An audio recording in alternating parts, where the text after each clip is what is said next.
Linoji Dramati. Dramati Double J. Dramati Kirikou. Dramati Melanin Boy. Melanin Boy Lolilo. Okay. Lolilo Big Fizzo. Lolilo Alvin Smith. Alvin Smith. Okay. Alvin Smith Satbi. Alvin. Okay. Alvin Smith Fernando. Oh, Fernando. Fernando Bifes. Fernando Kidumu. Wow. Yes, ladies and gentlemen, boys and girls, another beautiful day, another blessing. Nundi munsi udasanzwe na yandi mateka adasanzwe ngira kandi kubana namwe. Rino jwi mwumva ni rya Captain Dollar Capital. Ivisaje mubona ni umwe mu bigeme mu mukobwa bwiza cyane yitwa Philippines. Afisa kadro kameze kuda ariko turaza kuyaga aujourd'hui, turaza kuyaga ku bintu byinshi bigiye bitandukanye mu buzima bwa misi yose eka sinogera kure ntamubwiye yuko aberewe vraiment. Thank you. Uraberewe Philippines. No. Wow. Ego Philippines ndaguhaye ikaze muri studio ya Yagate TV for the first time. Yeah. Premier muhabona gute? Aratesa ni heza nakunze. Bakunze. Ariko abantu ngo nibariko barakumva ashobora kuduza agajwi gatoyi. Yego. Canke nuko uvuga nyene. Nuko mvuga gusa ndagerageza. Ariko you look so nice. Thank you. Nizere yuko ukunda kumva abantu benshi bakubwira canke barabimbwira. Muri quartier ahantu baye? Hose mu quartier. Kw'ishure. Oui. Magenzi wanje. Of course. Barakubwira yuko? Ndi mwiza. Urawakira gute izo compliment nk'izo? Ndabikunda cyane iyo mvise umuntu abwiye ukuri birakuryohera cyane. Umunsi umwe nishanye n'umuhungu narishanye n'umukobwa arambwira ati umukobwa mwiza kenshi arakunda kuronka message nyinshi ku munsi abamuganiriza abamuhagarika baramuramutsa nawe niko bimeze. Niko bimeze. Okay, rero ndamukiriza ko dukurikirana mu dutangura ikiganiro. Hello guys, mumeze neza. Ngo bavuze nitwa Philippines iradukunda. Yeah. Philippines iradukunda. Ikintu ca mbere nifuza kumenya mbega iyo ufise stress ni ibihe bintu bituma stress yawe igabanuka uhora ukora? Iyo ufise stress ikintu ca mbere ndakunda kumviriza indirimbo. Nambariye kuteri numviriza indirimbo bitanguye kugabanuka nkatamba ndaja muri mood gake gake nkaraba filme. Nivyo nkunda kwihutira cyane. Urakunda gutamba no kuririmba abaririmbyi b'Abarundi urabakunda reka kubwira urabakunda cyane. Ego. Okay, utumye niyumva noshaka kumenya list y'abaririmbyi batanu ukunda gose. Abaririmbyi batanu nkunda bo mu Burundi. Yo Fernando. Bifes. Linoji. Dramati. Ndabakobwa baringo. Nta kibazo. Natasha. Nande? Natasha la Bamba. La Boss. La Maz. La Biote. Iyo umvise Natasha. Dalolilo. Nalolilo. Mzizi wa jiwe. Ntare Burundi. Iyo umvise Natasha yitaye amazina Natasha la Bamba, la Biote, la Mazi, la kwa ukabura umufana wiwe uhora byaki uhora wakira gute ajya amazina yiwe? Amazina yiwe ajya amazina yiwe basi bivana nuko yiyumva hajya bari kavuga uko yiyumva nyine yifitiye confidence igituma nyavuga ayita amazina nkajya yose. la boss la mama Oui. ndabikunda nyine je ndamukunda ukuntu yugurutse ukuntu. Ouais. Of course. Merci beaucoup. Reka rero tugaruke mu kigeno nyizina. Uno musi kuyaga a partir twe turan urumujene and nanje ndumujene. Ku bintu bimwe duhura navyo abajene mu buzima bwa minsi yose, sivyo? Uhoronka compliment bakubwira kuri mwiza. Sivyo?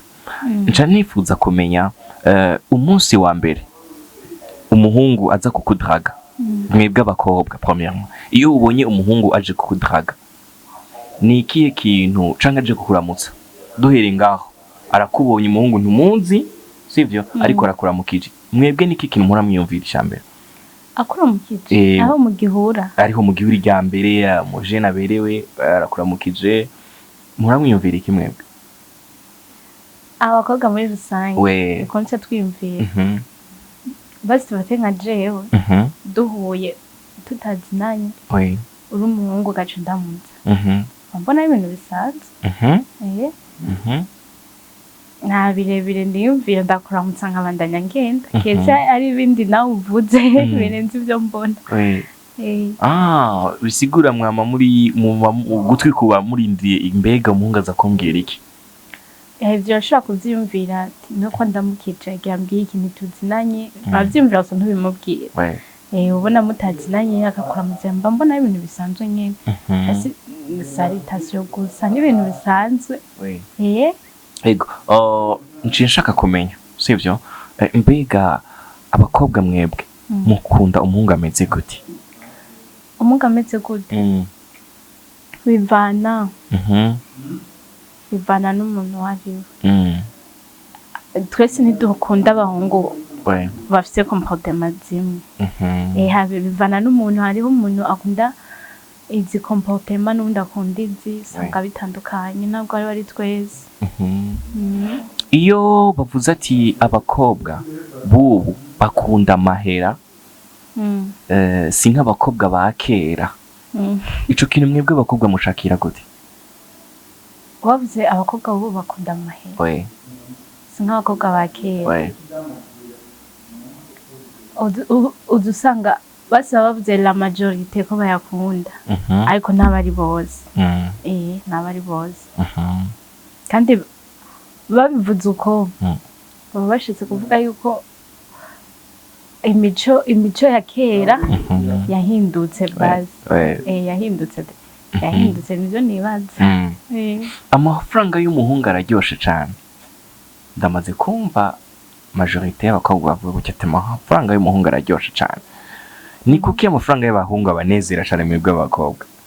Amafaranga y'abahungu nka Jesse ndimwe kwezi. Hariho abaryohera abanezera nyene. Gusa Jesse ukunda iki ku muhungu? Ukunda iki? Comportement. Undi umuhungu yubaha Imana, yiyubaha.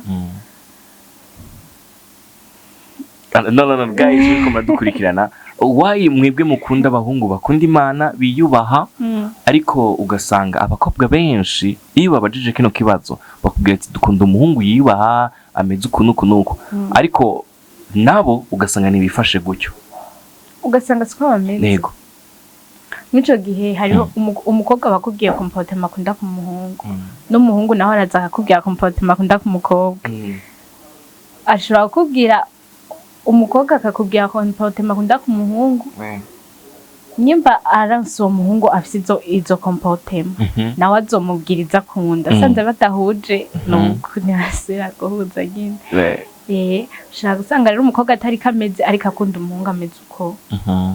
Ico gihe rero nawe uzoca usanga biko biramugora kubera umuhungu nawe ntazemera kuza basi baje muri relation afise iyo mico na umukobwa nawe atafise. Of course. Bivana rero n'umuhungu nawe mu gihe amwemeye babivana na comportement ziwe. Unteye kwibaza kino kibazo. Uri umukobwa mwiza, uteye neza, uteye nk'uko abahungu benshi bifuza kuba bafise umukobwa nkawe, sivyo? abatari ko barakubona uhagaze ndabibi akabanga vraiment baje kuri Instagram bakurodere bakurabe ndazurafise amafoto uhagaze. Okay, mbega umunsi wa mbere uja mu rukundo uhura n'umuhungu aza kukudraga hama muja mu rukundo byari bimeze gute? Wewe wavyakiriye gute? Umuhungu wamubonye gute? Waciye wemera ku munsi wa mbere byagenze gute? Ndashaka ume histoire gatoyi kugira ngo bime motivation. Oya ntawemera, sinahise nemera jewe. Yagusanze byarabifashe umwanya. Byagenze gute? Ndashaka ume iyo histoire gatoyi umunsi wa mbere umuhungu aza kudraga. Umunsi wa mbere nyine twarakunda guhura gusa umunsi duhuriye irya mbere byabaye nkuko warumbajije ati umuhungu muhuye agaca kuramutsa wiyumviriye. Twarahuye arandamutsa nyine bisanzwe nanje ndabifata nk'ibisanzwe sinari nzi cagamije. Arandamutsa mama wese aragenda. Ako rero nyamba yarankurikiranye nyamba byagenze gute sinzi ukuntu byagenze. Twakunda guhura kenshi kasanga tuko turahura ahantu hatandukanye. Atavyonze taco twapanze. Ariko rero nyuma iryo rimwe twari duhuye irya mbere nabirenze twavuganye kubera ryari rya mbere. Ariko iyindi misi y'inyuma twaza turavugana kamenga ukabona menga si rya mbere duhuye bazi kurya muhura n'umuntu atari rya mbere ntiyabura ibintu bikeya muvugana.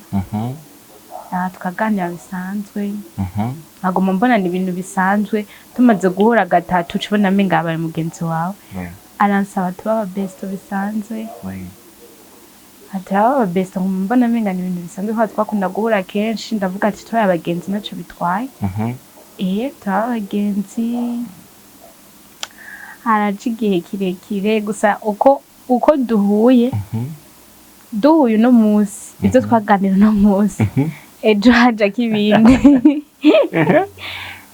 kibindi bishaje atari bya bindi akazanganiza nyine ibintu uko muraganira nyine kumva iyo ari karaja yakunda kuvuga indakira ayo majambo niyo yakunda amajambo nyine y'urukundo. Akubwira gute? Gasanga ariko akubwira nyine kuri mwiza muhuye akaba romantique. Mwarahura akaba romantique? Akakubwira yaba yambaye gute icyo gihe? Neza yabyambariye menga yabazi ko muhura. Wowe ngira yaba yabiteguye gusa wowe ntabyuhuze. Akakubwira ko ugaragara neza imbere yiwe ibintu byinshi nyine bitoma. Okay, ryari rya mbere muhuye n'uwo muhungu maze buke agenda aragushira mu rukundo. Ikibazo kica kiza hano yaragize réussite aragushira muri rwa rukundo ragwinjiramo. Yaragerageje gusa byamutwaye igihe. Gihe kingana gute?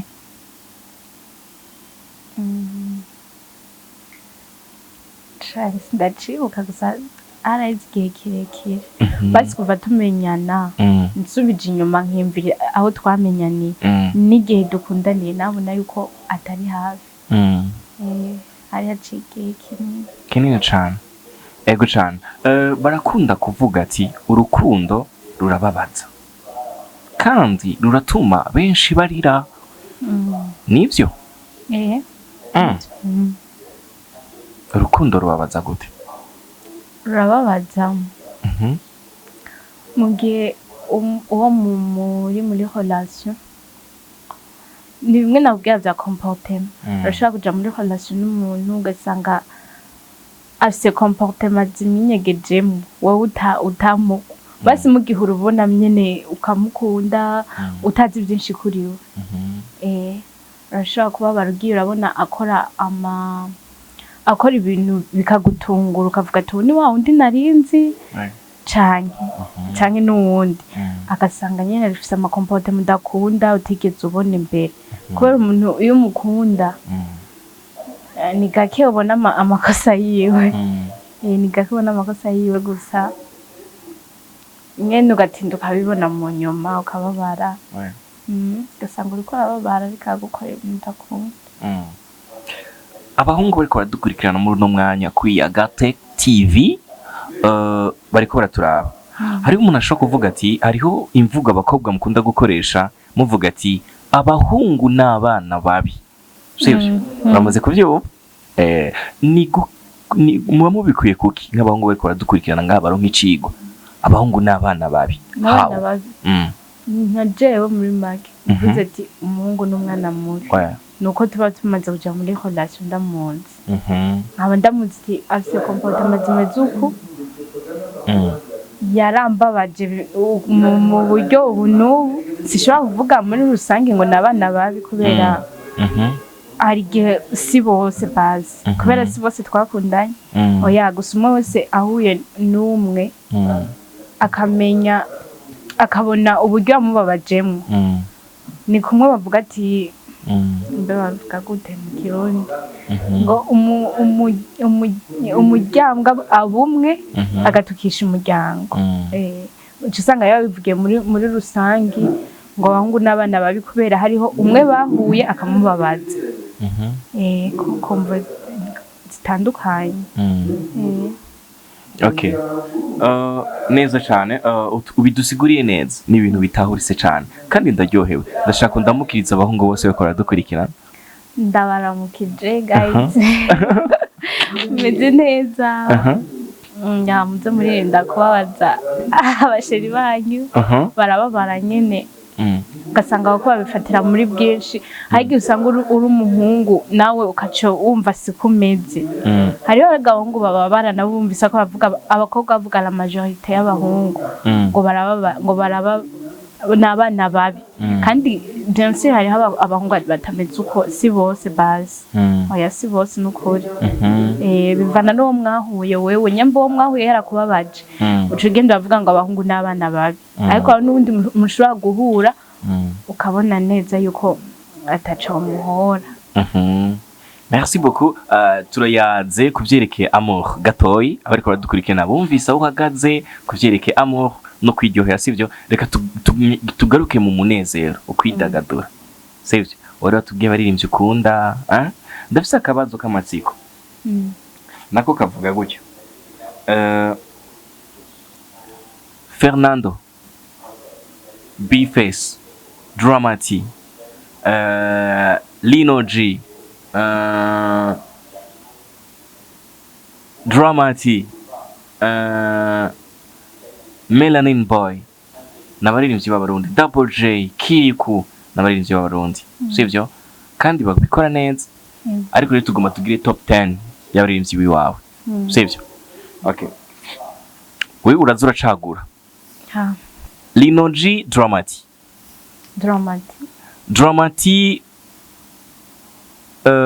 Double J Dramati Kiriku Dramati Melanin Boy Mr. Champagne Melanin Boy Lolilo okay Lolilo Big Fizzo Lolilo Alvin Smith Alvin Smith okay Alvin Smith Satbi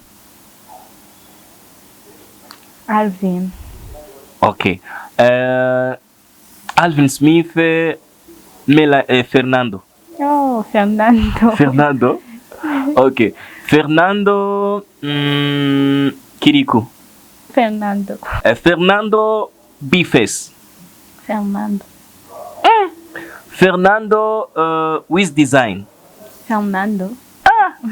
Fernando Christian B Fernando Vishulov Fernando Kidumu wow. Okay, merci beaucoup reka ndagushimire kuri aka kanya duhaye ariko nagomba ndakubaza kubera iki Fernando yagumye aza imbere Fernando muri make mwa bose bavuzi vuze ndapange ku murongo Fernando niwe yotangura ndamukunda cyane aririmba basi ndimba ririmba Ouais.